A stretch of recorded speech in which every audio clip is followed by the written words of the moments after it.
WGBH, Boston, presenta, en asociación con el Museo de Arte Metropolitano,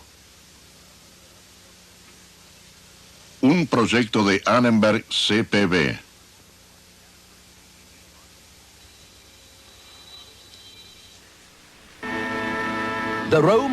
Las legiones romanas marcharían a través del Mediterráneo, logrando nuevas conquistas para gloria y beneficio de Roma. ¿Cómo es que una cultura que acentuó tanto la disciplina y la seriedad de propósito se transforma en sinónimo de ambición y ostentación pública? El surgimiento de Roma, esta vez en la tradición de Occidente.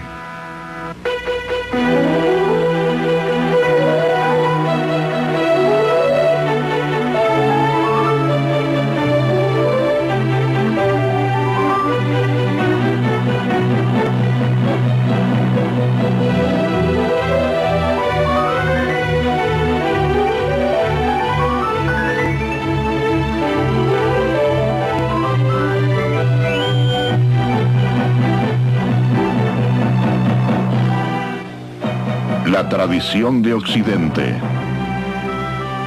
Y ahora el profesor Eugene Weber de la Universidad de Los Ángeles en su viaje a través de la historia de la civilización occidental.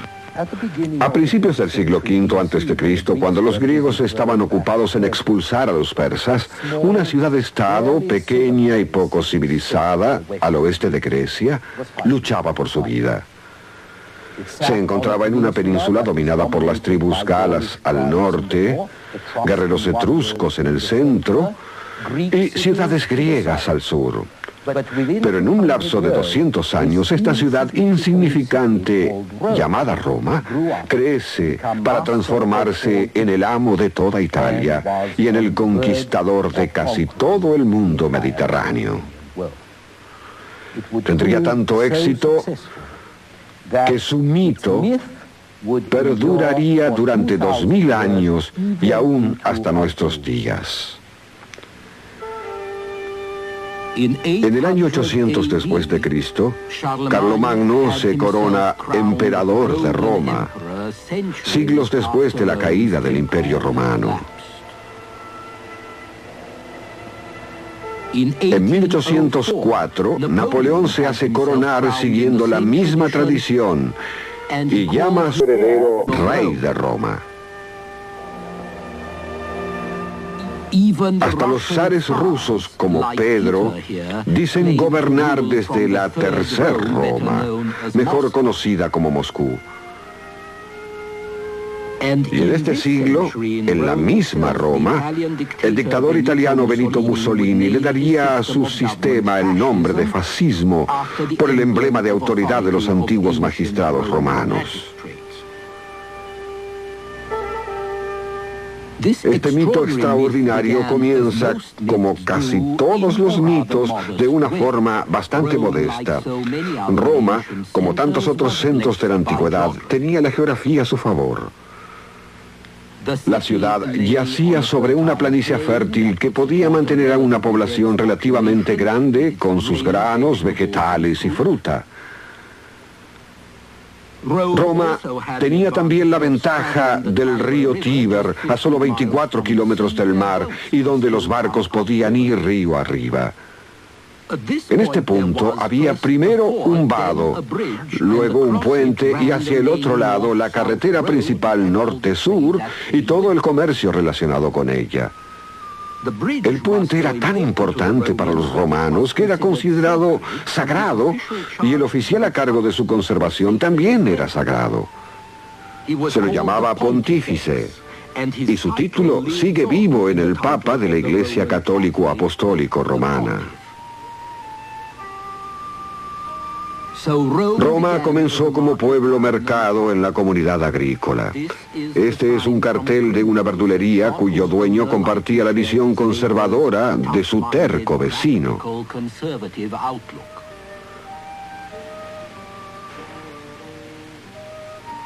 Las virtudes que los romanos admiraban estaban todas relacionadas con la disciplina y la autodisciplina. Creían en pietas, respeto por la autoridad y la tradición establecidas. En fides, cumplir con las responsabilidades. En religio, la creencia común que mantiene a los hombres unidos. Y sobre todo en gravitas, la sobria seriedad que destaca a un hombre verdadero. Hasta la palabra virtus significa virilidad. La primera sociedad romana era estrictamente patriarcal, como lo explicó el Dionisio griego de Halicarnaso. El legislador de los romanos dio poder completo al padre sobre su hijo durante toda su vida, aún para encerrarlo, azotarlo, encadenarlo y hacerlo trabajar en el campo o matarlo.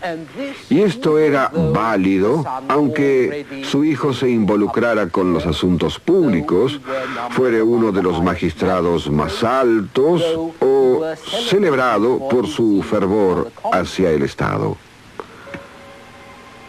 En cuanto a las mujeres, no se las tomaba demasiado en cuenta. Un romano en el siglo I a.C. escribe a su esposa: si tienes suerte, tendrás un hijo. Si es hombre, déjalo vivir. Si es mujer, arriésgala. Lo que por supuesto significaba que la dejara morir. Tenemos una clara impresión de que no se podía jugar demasiado con los antiguos romanos, como ustedes mismos podrán ver. Les desagradaba el desorden y el lujo que significaba exceso. Un ejemplo claro de esto es la leyenda de cómo se construyó Roma. Estos son Rómulo y Remo, hermanos mellizos amamantados por una loba. Remo no quiso seguir las órdenes estrictas de Rómulo, que lo obligaban a comportarse mientras se trazaban los límites sagrados de Roma. Saltó sobre ellos como si no le importaran y Rómulo lo mató. La moraleja de esta historia es que las cosas serias no deben ser tomadas a la ligera. La verdadera virtud subordina la persona a la ciudad, el individuo al Estado. Sobre esta sólida base de gravitas, o gravedad verdadera, se funda la República Romana en el siglo VI a.C. Los romanos eran un pueblo conservador y por eso deseaban líderes fuertes, pero no demasiado. Los aristócratas ricos y los patricios que monopolizaban los cargos estatales elegían a dos de su misma clase para el cargo ejecutivo de cónsul, pero solo durante un año. Estos cónsules tenían poderes muy amplios, aunque estaban limitados por la ley y la costumbre, así como también por el poder del Senado, que era el cuerpo legislativo más importante.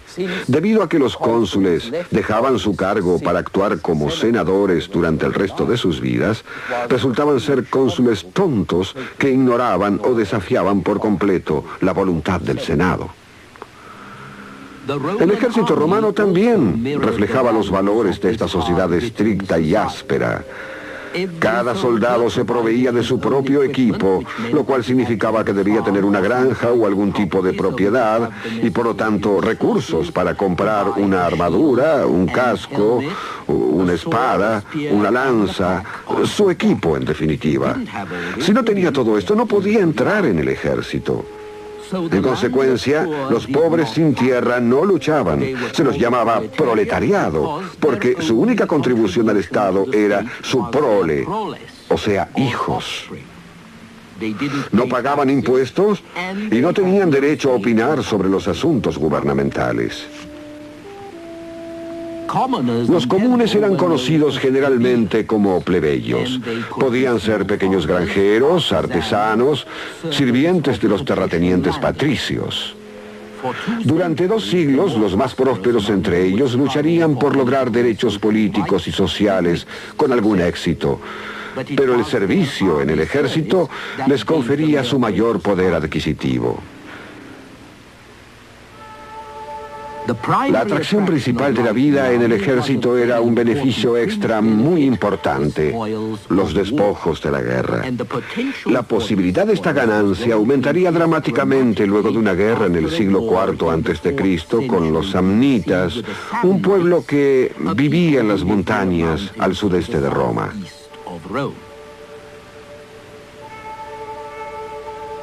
Al comenzar la guerra, el ejército romano luchaba así en falange, una formación cerrada sin mucho lugar para maniobrar.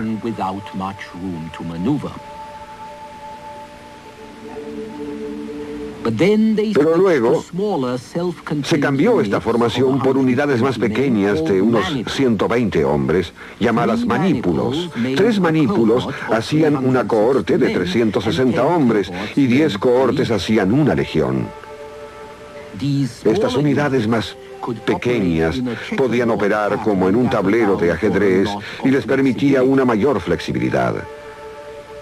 Pero también exigía un mayor esfuerzo por parte del soldado, que solo podía perfeccionarse por medio del entrenamiento y de la disciplina. En consecuencia, la infantería romana estaba mucho mejor entrenada que la de sus enemigos.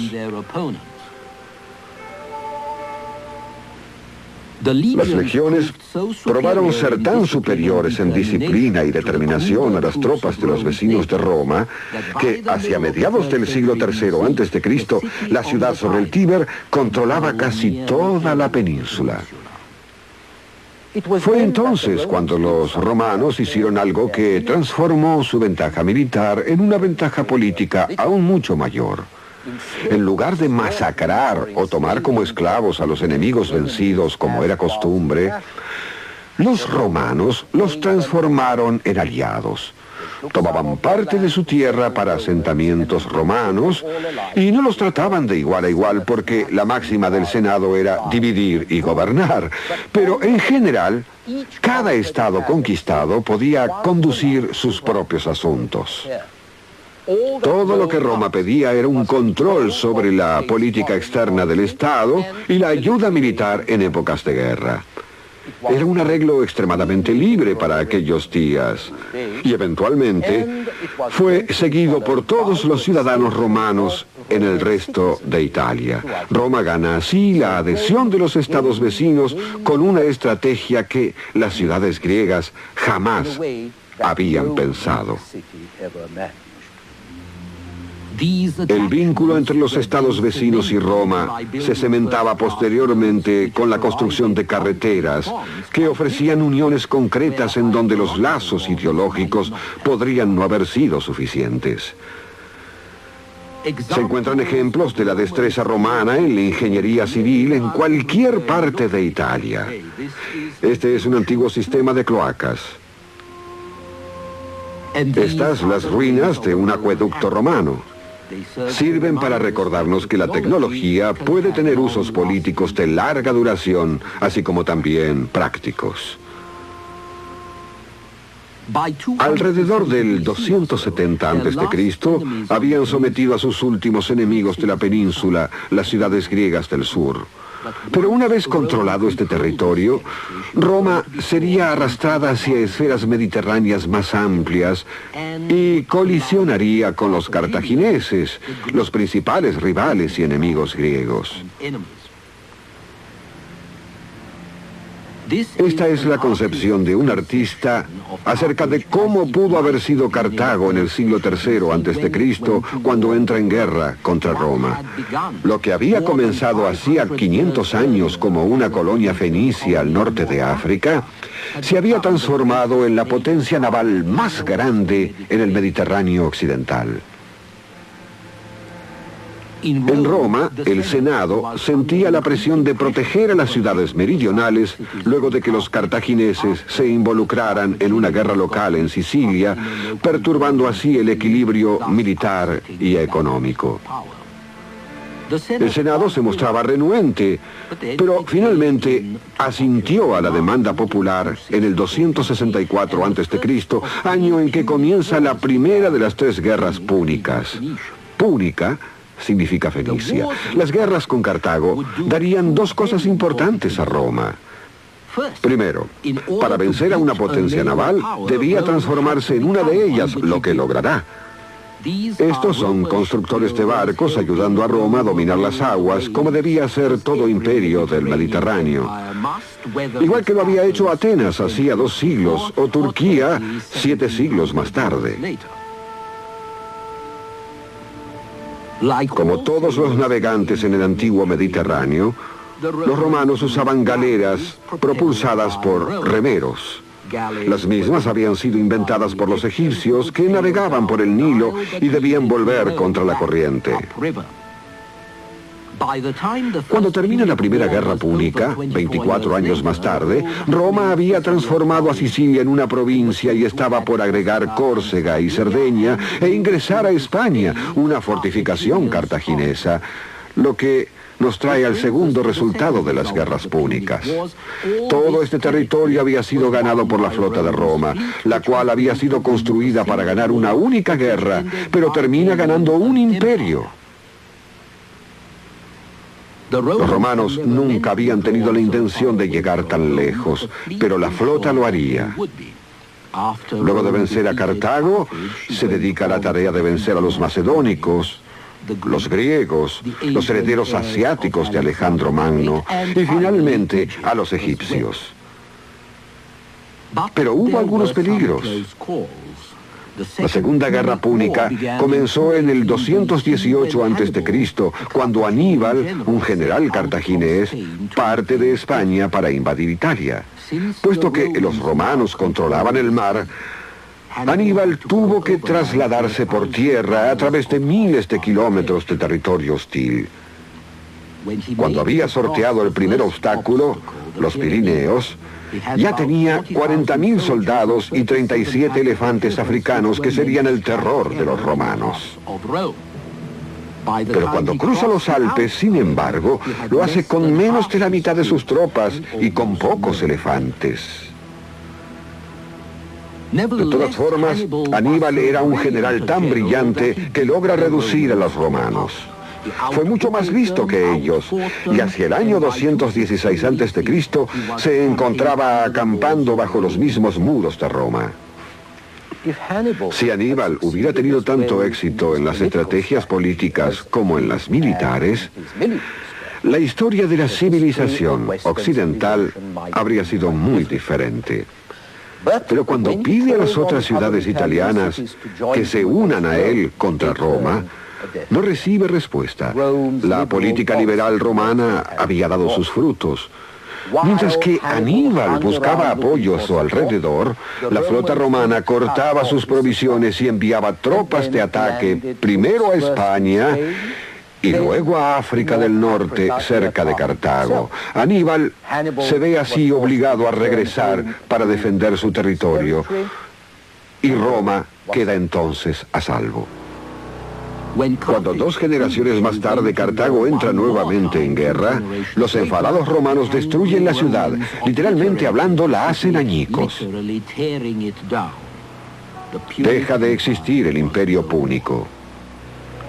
En esta época, Roma había cambiado profundamente. Por un lado, la antigua infantería, formada por reclutamientos anuales, había sido reemplazada por una infantería profesional con contratos a largo plazo y con un sueldo pagado por el Estado o por los generales del botín que capturaban. Por lo tanto, se podían utilizar las tropas en campañas prolongadas, lo que era más atractivo, porque ellas mismas ganaban su paga y hasta lograban ganancias. Lo que había comenzado como una campaña para defender los límites romanos contra Cartago y contra otros posibles estados hostiles, eventualmente se transforma en una búsqueda brutal de territorios y riquezas. Así es como Plutarco describe la celebración de una victoria o triunfo romano. El triunfo duró 3 días. En el primero, que resultó escaso para los festejos, se vieron estatuas, cuadros, imágenes colosales tomadas de los enemigos, arrastradas por 250 carros. En el segundo día ingresaron en un gran número de carretas las armaduras más finas y ricas de los macedónicos, de bronce y de acero.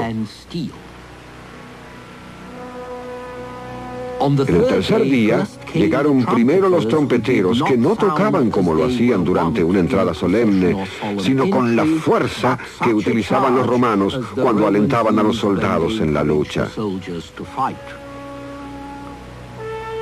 Seguidos por hombres jóvenes usando túnicas con bordes ornamentados para el sacrificio de 120 bueyes.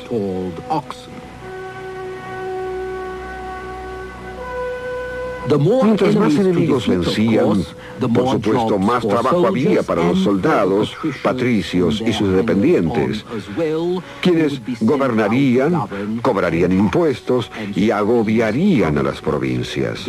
Esta sería la base de la política extranjera romana, un espíritu muy diferente del enfoque federal y sensitivo que habían seguido en la misma Italia. La expansión del imperio tuvo otros efectos. Puso a Roma en contacto directo con culturas más sofisticadas. Surgieron nuevos gustos, nuevas modas, nuevos lujos desconocidos por las antiguas generaciones sobrias y frugales.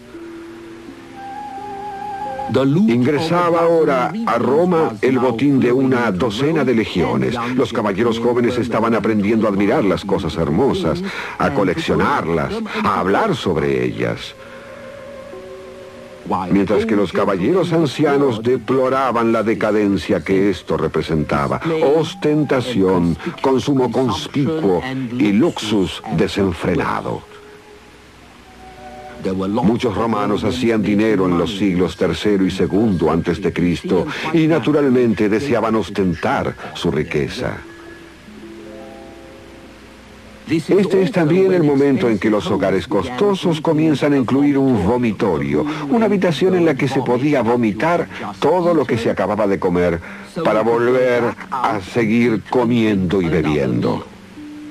Es difícil imaginar un mejor ejemplo de consumo conspicuo. Esto es lo que el tribuno Salustio decía de las costumbres de esa época. Tan pronto como la riqueza pasa a ser una marca de distinción y un camino fácil de acceso a la fama, a los cargos militares, al poder político, comienza a declinar la virtud. La pobreza era considerada una desgracia y una vida intachable era señal de naturaleza enferma. Las riquezas transformaron a las generaciones más jóvenes en presa del lujo, la avaricia y el orgullo, malgastando con una mano lo que tomaban con la otra, menospreciaban sus bienes y codiciaban los ajenos. El honor y la modestia, todas las leyes, tanto humanas como divinas, eran igualmente despreciadas con un espíritu de indiferencia o intemperancia. El consumo conspicuo en ostentación en gran escala también pasó a formar parte de la política. En el año 65 a.C., Julio César asiste para ver cómo se mataban en una sola exhibición 400 leones y 320 pares de gladiadores. Todo esto para entretener al público y ganar apoyo político. Y a lo largo de esta carretera, la famosa Vía Apia, se podían ver 6.000 cruces, cada una con un esclavo rebelde crucificado. Este nuevo interés en la ostentación pública también afectó al arte. En todos lados había estatuas honoríficas, retratos, pinturas históricas, propaganda política de todo tipo.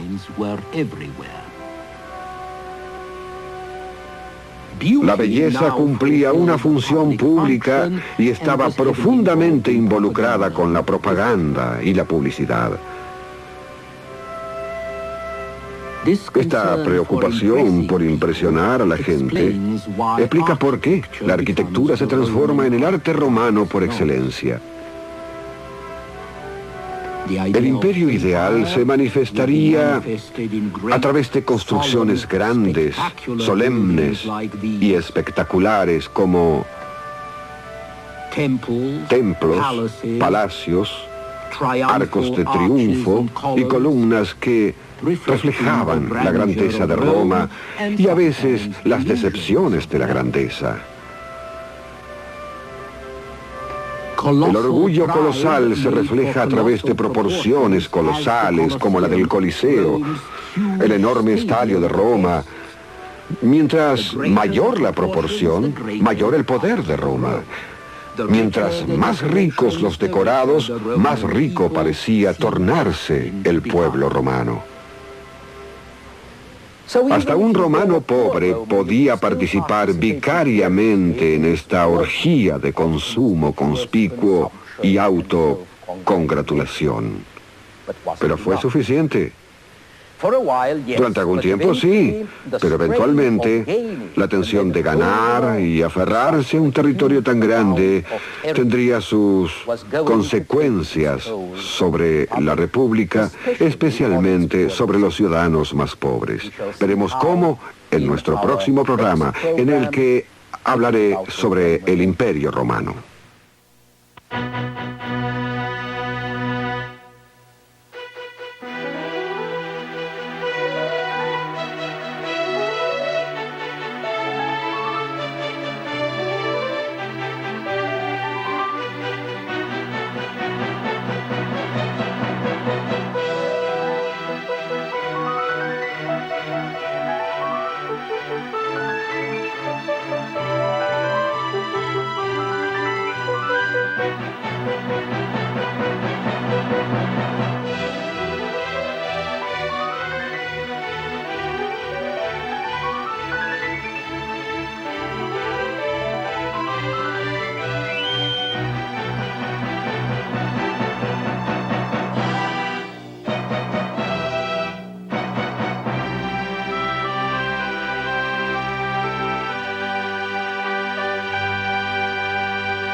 Un proyecto de Annenberg CPB.